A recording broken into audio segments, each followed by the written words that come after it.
taken to save lives and get help to survivors, because every single minute counts. It's not just a crisis for Florida.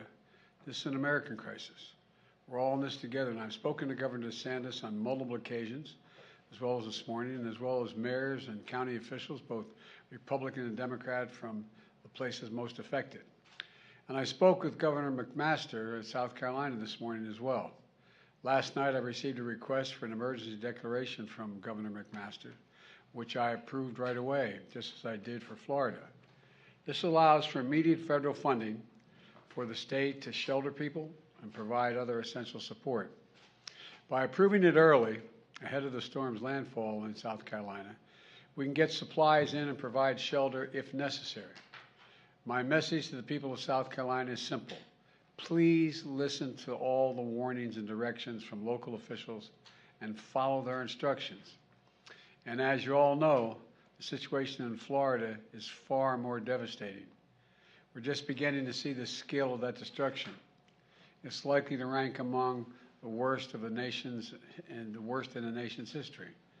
You'll have all seen seen it on television. Homes and property wiped out. It's going to take months, years to rebuild. And our hearts go out to all those folks whose lives have been absolutely devastated by this storm. America's heart is literally breaking just watching people watch it on television. I just want the people of Florida to know we see what you're going through and we're with you. We're going to do everything we can for you. I say to the rest of Americans, just imagine yourself in that situation. Water rising, walls collapsing, streets turned literally into rivers, charter boats on top of automobiles, watching the home and the community you work so hard to establish, literally washed away. And folks across the country are now waiting to hear from parents and grandparents who live in Florida, just hoping and praying they're okay. At my direction, we pre-deployed the largest team of search and rescue experts in recent history, because so many of the rescuers need to take place now, need to be there in place now, in the water now. And the United States Coast Guard has been deployed as well. 6 fixed-wing aircraft, 18 rescue boats and crews, 16 rescue helicopters, which were in the air all day yesterday and are added again today. Working with the Defense Department, the National Guard, state and local first responders, they've rescued 117 people on the southwest Florida coast and Fort Myers and Naples so far. Just this morning, I spoke personally with the Lieutenant Commander of the Coast Guard, Christopher Hooper, who is leading the search and rescue operation there.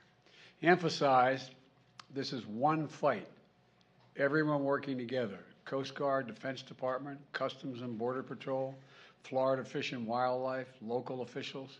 They're doing everything they can to rescue people. He said, Mr. President, we will not rest at night until we know they're safe and sound. He talked about how they rescued a 94-year-old woman who had the courage to be hoisted up onto a helicopter, the wind blowing, and as well as a 1-month-old baby. Not the same time, but a 1-month-old baby as well, and so much in between. He also spoke to aviation survival. I also spoke to aviation survival second class, Zach Lesh, who described how difficult the decision is for people to leave everything and come to safety. I told him how proud of him I was and thanked him for all the work he and his coasties are doing to save lives. I'm grateful for the brave women and men, federal, state, and local folks working so hard. They're all working as one team. Hear that from the governor as well as from the federal folks. In the past 24 hours, my administration has approved 4 more counties in Florida for individual disaster assistance, in addition to the 9 counties we had announced yesterday. And what that means is the federal government is covering every cost, 100% of the cost, to clear the massive debris left in the wake of the hurricane in these counties. And all needs to be cleared out for communities to begin the hard work of trying to get back on their feet. That declaration also means that we will cover all the extra costs for emergency personnel who are saving lives and providing for public safety. Because phone lines and internet might go out, FEMA is registering people directly to be able to get help. They're setting up disaster recovery centers in shelters all across the state so we can get survivors registered for the help they need as quickly as they can possibly get it. And if you can't get to a center, we're sending out mobile teams into communities to meet people where they are. Getting the power back on is also critical. I want to recognize, this is, I think, impressive, 44,000 utility workers and restoration personnel from 33 states and the District of Columbia were working around the clock to help get power back on for millions of Floridians who've lost it. I've ordered more than 400 personnel from the Army Corps of Engineers to Florida with more than 250 generators to enable power supplies for key locations like hospitals and shelters.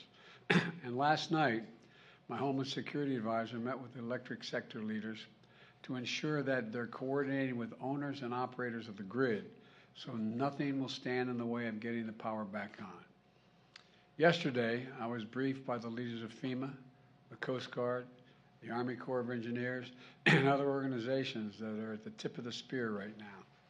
I directed them to provide me with information on where housing and health facilities and power and cell service and other critical infrastructure has been most affected so we can prioritize and focus our efforts and expand them where the help is needed the most.